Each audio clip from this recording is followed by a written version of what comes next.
لا حول ولا قوة إلا بالله العلي العظيم. أعوذ بالله من الشيطان اللعين الرجيم. بسم الله الرحمن الرحيم. الحمد لله رب العالمين. الصلاة والسلام على أشرف الأنبياء والمرسلين شفيع المذنبين محبوب رب العالمين المخاطب بطه وياسين مولانا ومولى الثقلين جد الحسن والحسين أبي القاسم محمد وعلى آله الطيبين الطاهرين المعصومين المظلومين ولعنة الله على أعدائهم أجمعين. أما بعد فقد قال رسول الله صلى الله عليه وآله وسلم إني تارك فيكم الثقلين كتاب الله وعترتي أهل بيتي ما إن تمسكتم بهما لن تضلوا بعدي حتى يرد علي الحوض. صلوات پڑھیں محمد وآل محمد. مشہور زمانہ حدیث اور اپنے یہاں ہی صرف نہیں بلکہ غیروں کے یہاں بھی یہ حدیث معتبر سمجھی جاتی ہے کہ اللہ کے نبی فرما رہے ہیں کہ میں تمہارے درمیان دو گراں قدر چیزیں چھوڑ کے جا رہا ہوں، ایک قرآن اور دوسرے میرے اہل بیت، اور جب تک ان دونوں سے متمسک رہو گے کبھی گمراہ نہیں ہوگے یہاں تک کہ تم حوض کوثر پہ میرے پاس پہنچ جاؤ. اللہ تبارک و تعالیٰ اپنے بندوں پہ اتنا مہربان ہے، اتنا کریم ہے کہ اللہ نے امت کو بعد میں خلق کیا، ہادی اور رہنما کو پہلے خلق کیا ہے. جناب آدم پہلے آئے ہیں، ان کی امت بعد میں آئی ہے، اور اللہ نے جب بھی کسی ہادی کو واپس اپنی بارگاہ میں بلایا تو امت کو کبھی بھی بغیر رہنما کے، بغیر لیڈر کے اور بغیر ہادی کے نہیں چھوڑا ہے. تو جب اللہ تبارک و تعالیٰ نے جناب آدم کی امت کو بغیر ہادی کے نہیں چھوڑا، جناب نوح کی امت کو بغیر ہادی کے نہیں چھوڑا، جناب ابراہیم نبی کی امت کو بغیر ہادی اور رہنما کے نہیں چھوڑا، جناب موسیٰ کی امت، جناب عیسیٰ نبی کی امت کو بغیر ہادی کے نہیں چھوڑا، تو پھر وہ جو تمام نبیوں کا سلطان ہے، جو خاتم الانبیاء سید الانبیاء ہے، اس کی امت کو اللہ بغیر ہادی اور بغیر رہنما کے نہیں چھوڑ سکتا. ایک صلوات پڑھے محمد وآل محمد پہ.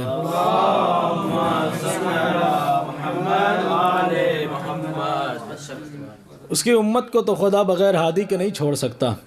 اب دیکھیں، اللہ کا حبیب اس دنیا سے گیا اور ہمیں اللہ کے حبیب کے دنیا کے بعد جانے کے بعد دو طرح کے سلسلے نظر آئے ہیں. ایک سلسلہ بالفصل نظر آیا، ایک سلسلہ فاصلے کے ساتھ نظر آیا. ایک سلسلہ وہ تھا کہ جسے نبی نے اللہ کے حکم سے غدیر کے میدان میں من کنت مولا کی سند کے ساتھ لوگوں کا حاکم اور رہنما بنایا. اور دوسرا سلسلہ وہ تھا کہ جو نبی کی وفات کے بعد الیکشن کے ذریعے سے میٹنگ میں بند کمرے میں ایک نیا سلسلہ وجود میں آیا. کا دو طرح کے سلسلے نبی کے بعد ہم نے دیکھے. اچھا، اب ان دونوں میں سے انسان اختیار کسے کرے؟ دونوں میں سے کون سے سلسلے کو انسان اختیار کرے، انتخاب کرے، تاکہ وہ صراط مستقیم پہ باقی رہے، صراط مستقیم پہ چلتا رہے؟ کا دو طرح کے سلسلے نظر آئے. اب ذرا قرآن سے ہی ہم پوچھیں کہ قرآن تو ہی بتا ان دونوں سلسلے میں ہمیں ہدایت لینی کس سے ہے، ہم کس کے حکم پہ عمل کریں تاکہ ہدایت یافتہ ہو جائیں؟ تو سورہ یونس میں قرآن کریم ارشاد ہو رہا ہے اللہ تبارک و تعالیٰ کا، افمن یہدی الی الحق احق ان یتبع ام من لا یہدی الا ان یہدی فما لکم کیف تحکمون.